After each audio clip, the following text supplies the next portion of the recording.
பழங்குடியின தம்பதியருக்கு கிடைத்த ஷாக், அதிர்ச்சியில் இருக்கும் மொத்த குடும்பம்.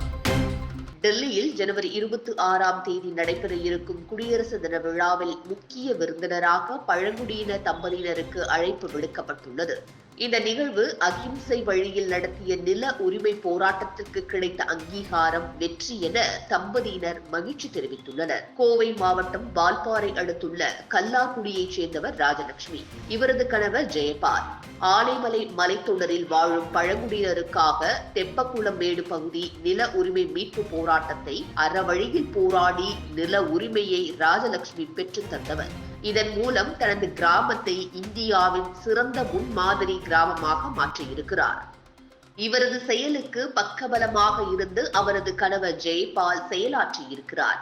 இவர்களின் செயலை பாராட்டும் விதமாக இருவரும் இந்த ஆண்டு டெல்லியில் குடியரசுத் தலைவர் திரௌபதி முர்மு தலைமையில் நடக்கும் குடியரசு தின விழாவில் விவிஐபிகளாக கலந்து கொள்கின்றனர். தமிழக அரசின் பரிந்துரையை ஏற்று மத்திய அரசின் பழங்குடியின நலத்துறை அமைச்சகத்தில் இருந்து குடியரசு தின விழாவில் பங்கேற்க அழைப்பு வந்துள்ளது.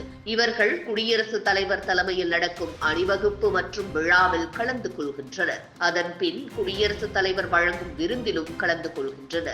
ஆனைமலை குன்று மலைத்தொடரில் கல்லார்குடி பகுதியில் பல தலைமுறைகளாக கார்னர் என மக்கள் வசித்து வருகின்றனர். கடந்த சில ஆண்டுகளுக்கு முன் நடந்த நிலச்சரிவில் கல்லார்குடி கிராமம் சிதலமடைந்தது.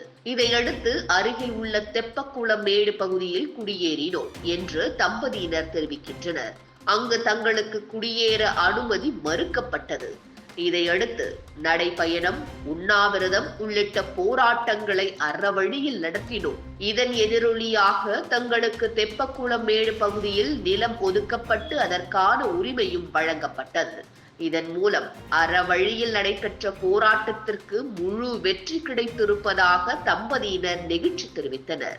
ஒவ்வொரு அகிம்சை வழியில் போராட்டத்தின் போதும் தாங்கள் முதலில் குடியிருந்த கல்லார்குடி பகுதியிலிருந்து மண்பானையில் மண்ணெடுத்து வரப்பட்டு அதை வைத்து போராட்டம் நடத்தி வந்தோம் என கூறிய தம்பதியினர், போராட்டம் வெற்றி பெற்று தெப்பக்குளமேடு பகுதியில் இடம் ஒதுக்கிய பின்பு அந்த பகுதியிலிருந்து பானையில் மண் எடுத்து 2 பானையில் இருக்கும் மண்ணை வைத்து அப்பகுதி மக்கள் தெய்வமாக வணங்கி வருவதாக தெரிவித்தனர். இந்த நிலையில் வால்பாறை அடுத்துள்ள கல்லாக்குடி காடர் பழங்குடி சமூகத்தைச் சேர்ந்த தாங்கள் டெல்லியில் நடைபெறும் குடியரசு தின விழாவில் பங்கேற்க வரும் 22ஆம் தேதி டெல்லி செல்வதாக கூறிய ராஜலட்சுமி மற்றும் அவரது கணவர் ஜெயபால் பெருமை பொங்க தெரிவிக்கின்றனர். மேலும் அங்கு நடைபெறும் பல்வேறு நிகழ்ச்சிகளில் கலந்து கொண்டு அடுத்த மாதம் 2ஆம் தேதி திரும்ப உள்ளதாகவும் தம்பதியினர் தெரிவித்தனர்.